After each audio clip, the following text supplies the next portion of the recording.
இயேசுவில் அன்பிற்கினியவர்களே, கடந்த ஓராண்டு முழுவதும் வியாகுல அன்னையின் பரிந்து பேசலாலும் அன்னையின் வழிகாட்டுதலாலும் நம் வாழ்வில் அடைந்த எண்ணற்ற நன்மைத்தனங்கள், அன்னையின் உடனிருப்பால் நாம் பெற்ற சுகமான நிகழ்வுகளை எண்ணி பார்த்து அன்னைக்கு நன்றி கூறி விழாவெடுத்து சிறப்பித்து கொண்டிருக்கும் உங்கள் அனைவருக்கும் இங்கிருக்கின்ற அனைத்து அருள் தந்தையர்கள் சார்பாக விழா வாழ்த்துக்களையும் அன்னையின் ஜெபங்களையும் உங்களுக்கு உரித்தாக்குகிறேன். அன்பு செய், வியாகுலமிடு, போராடு என்பது இன்றைய நாளில் நாம் சிந்திப்பதற்காக நமக்கு தரப்பட்ட மைய சிந்தனையாக இருக்கின்றது. இன்றைய 3 வாசகங்களுமே முதல் வாசகத்தில் யாவே இறைவன் எவ்வாறு இஸ்ரேல் மக்களை அன்பு கொண்டு அவர்களை விடுவித்தார் என்றும், இரண்டாம் வாசகத்தில் திருத்தூதர் பவுல் எவ்வாறு நாம் நம்பிக்கையோடு போராட வேண்டும் என்பதையும், நற்செய்தியில் இறைமகன் இயேசு அந்த போராட்ட வாழ்வு எதை வெளிப்படுத்துகிறது என்பதையும் நமக்கு கற்றுத்தருகிறார்கள். இந்த மைய சிந்தனையை நாம் சிந்திப்பதற்கு முன்பாக அன்னை தெரேசாவின் வாழ்வு வரலாறை நாம் நன்கு அறிந்திருப்போம். அன்னை தெரேசாவின் வாழ்வு வரலாறில் குறிப்பிடப்படுகின்ற போது இந்த ஒரு முக்கிய நிகழ்வை அதிகமாக குறிப்பிடுவார்கள். அன்னை தெரேசால் தான் பணி செய்த பணித்தளத்தில் ஒரு நாள் செல்கின்ற போது ஒரு முதியவரை காண்கிறார்.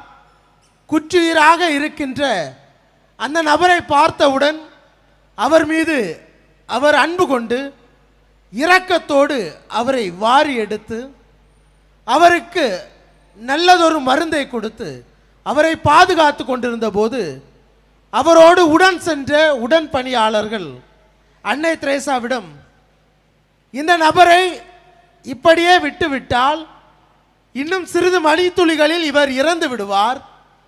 இப்படிப்பட்ட இந்த நபருக்கு ஏன் இவ்வளவு விலையுயர்ந்த இந்த மருந்தினை வீணாக செலவழித்து கொண்டிருக்கிறீர்கள்? இந்த மருந்தினை கொண்டு நாம் இன்னும் பிற நோயாளர்களை கவனிக்கலாமே, அவர்களுக்கு இதை பயன்படுத்துகின்ற போது அவர்கள் நலம் பெறுவார்களே, ஏன் இந்த ஒரு நபரிடம் இதை வீணாக செலவழித்து கொண்டிருக்கின்றீர்கள் என்று அன்னை தெரேசாவிடம் கேட்டபோது அன்னை தெரேசா அமைதியாக புன்முறுவலோடு தன் உடன் பணியாளர்களிடம், நான் இந்த மனிதரிடத்தில் கடவுளின் அன்பு முகத்தை பார்க்கிறேன். இவர் கடவுளுடைய அன்பு பிள்ளை. இதுவரை கடவுளுடைய அன்பை இவர் பெற்றிருப்பாரா இல்லையா என்பது கூட எனக்கு தெரியவில்லை. இந்த சாவின் இறுதி வேளையில் நான் இவருக்கு செலுத்துகின்ற இந்த எல்லையற்ற அன்பு, இவருக்கு கடவுள் இரக்கமுள்ளவர். கடவுள் தம்முடைய அன்பு முகத்தை யாருக்கும் புறம் தள்ளிவிட மாட்டார். அவர் என்றும் உடனிருப்பார் என்கிற நம்பிக்கையை கொடுக்கும். அதற்காக நான் எவ்வளவு செலவானாலும் பரவாயில்லை, நான் இவரை பாதுகாப்பேன் என்று கூறுகிறார். ஆம், இயேசுவில் அன்பிற்கினியவர்களே, இங்கு அன்னை தெரேசால் செய்கின்ற அந்த ஒரு செயலானது ஏழைக்கு நற்செய்தி அறிவிப்பதாக அந்த ஒரு முதியவருக்கு கடவுளின் நற்செய்தி அறிவிக்கப்படுகின்றது. என்னை யாராவது ஏற்றுக்கொள்வார்களா, நான் இவ்வாறு ஒடுக்கப்பட்டிருக்கிறேனே என்று எண்ணி அவருக்கு அங்கு ஒடுக்கப்பட்டவர் வாழ்வடைவார் என இன்றைய நற்செய்தியில் இறைமகன் இயேசு குறிப்பிட்ட அந்த ஏழைகள் மீது உள்ள அந்த அக்கறையானது வெளிப்படுகிறது. இவ்வேளையில் இது அன்பு செயலோடு நின்று விடாமல், அன்பு என்பது வியாகுலத்தை தருவதும் வலிகளையும் வேதனைகளையும் நமக்கு தருகின்ற ஒரு செயல் என்பதை அன்பு செயலின் இரண்டாம் படிநிலையானது நமக்கு கற்றுத்தருகிறது. இந்த உலகத்தில் பல மனிதர்கள் குறிப்பிடுவார்கள், நான் உன்னை அதிகமாக அன்பு செய்கிறேன், நாங்கள் நன்றாக அன்பு செய்கிறோம் என குடும்ப வாழ்வில் வாழ்பவர்களும் குறிப்பிடுவார்கள்.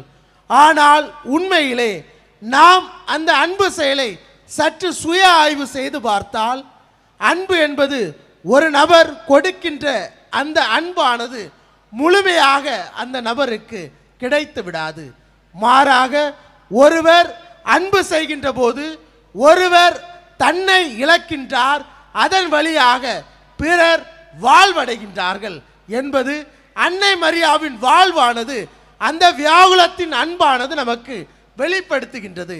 அன்னை மரியாள் தன்னுடைய வாழ்வில் அநேகமான துன்பங்களை அவர் அனுபவித்தாலும் அவர் அந்த துன்பங்களை அவர் வெற்றியோடு அவர் வாழ்வதற்கு காரணமாக இருந்தது அவர் கடவுள் மீது கொண்டிருந்த முழுமையான நம்பிக்கையும் ஒரு போராட்ட குணமும் தான்.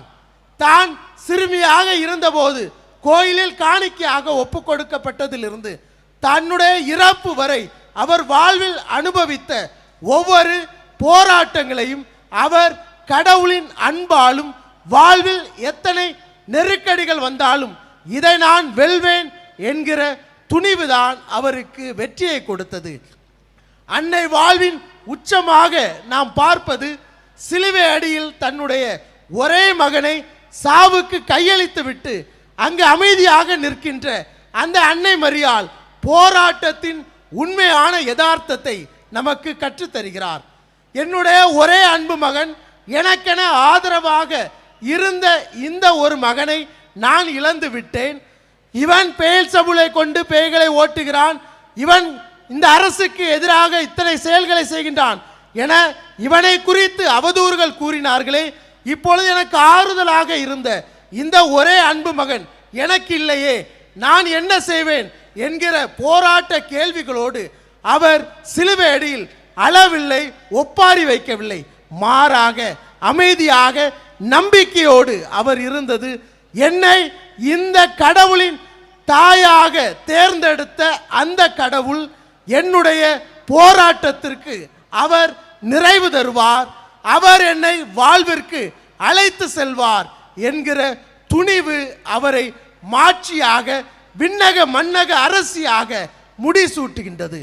நம்முடைய வாழ்விலும் அன்பு செயலில் செய்கின்ற போது 3 முக்கியமான போராட்டங்களானது மனிதனுடைய வாழ்வில் எழுகின்றது.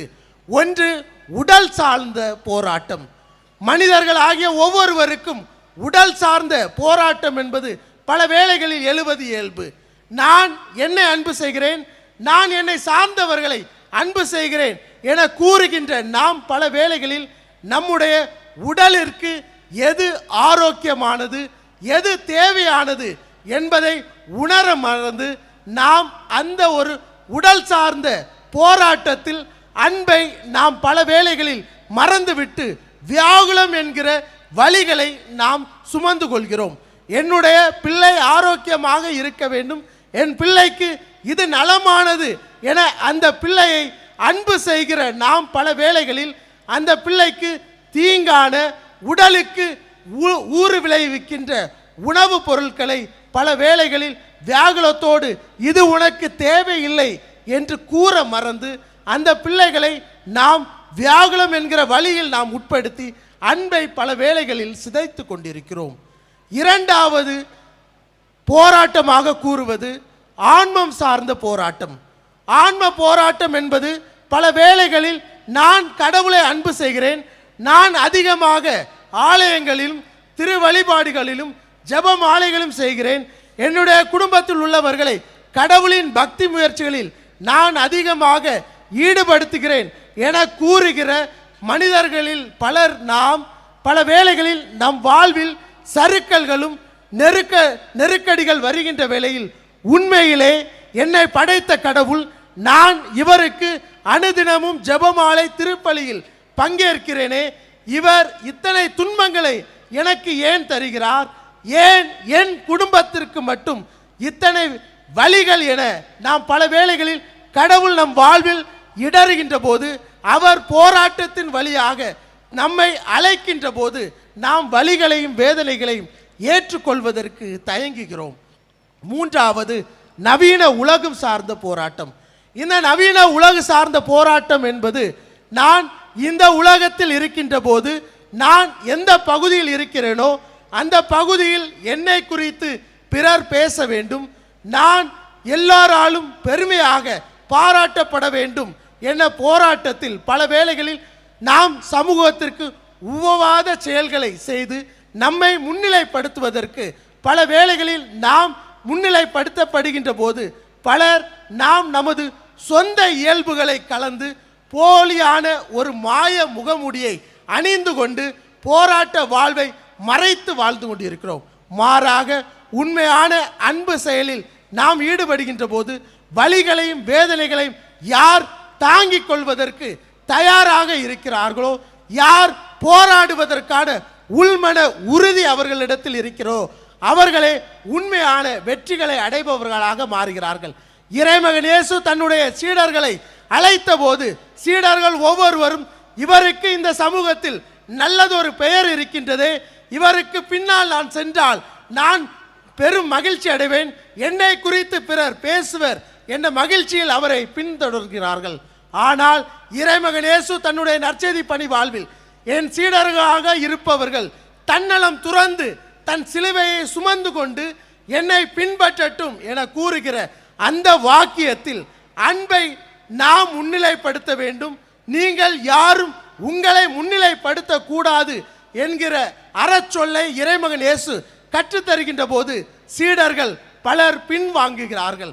அந்த பின்வாங்குதலோடு மட்டுமல்லாமல் சிலுவையில் அவர் கையளிக்கப்படுகின்ற போது இந்த வாழ்க்கையை எவ்வாறு நடத்துவது என்ற நெருக்கடியில் அவரை கடந்து செல்கின்ற போது உயிர்த்த ஆண்டவர், நீங்கள் போராட்டத்தில் ஈடுபட வேண்டும், உங்களை கையளிக்க வேண்டும், பிறர் வாழ்விற்காக யார் தன்னை இழப்பதற்கு போராட்ட குணத்தோடு முன் வருகிறார்களோ அவர்கள் வாழ்வடைவர் என்பதை அவர் உயிர்த்தெழுதலின் வழியாக கற்றுக் கொடுப்பதன் மூலமாக திருத்தூதர்கள் தங்கள் வாழ்வை கையளித்து இயேசுவின் சாட்சிகளாக மாறுகிறார்கள்.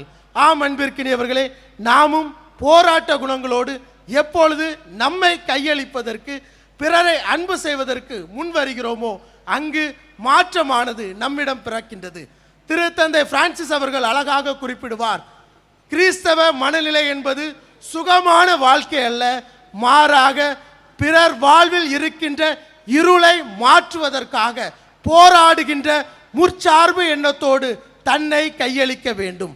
இன்று வியாகுல அன்னையின் விழாவை கொண்டாடுகிற வியாகுல அன்னையின் பக்தர்களாகிய நாம் ஒவ்வொருவரும் முடிவெடுக்க வேண்டியது, நான் எனது வாழ்வை முன்னிலைப்படுத்தாமல் பிறருக்கு என்னால் இயன்றதை கையளிப்பதற்கு, நான் என்னை பிறர் வாழ்விற்கு ஒளியாக மாற்றுவதற்கு நாம் மாறுகின்ற போது நாமும் அன்னையின் வியாகுலத்தை தாங்கியவராக அவரது அன்பில் நிலைத்திருந்து கடவுளின் போராட்டத்தில் நம்மை இணைத்து கொள்ள முடியும். ஆக நம்மை பிறர் வாழ்விற்கு ஒளியாக மாற்றுபவராக மாற இத்திருப்பலியில் வரம் கேட்போம். இறைவன் நம்மோடு உடனிருந்து நம்மை வாழ்வின் பாதைக்கு வழி நடத்துவாராக.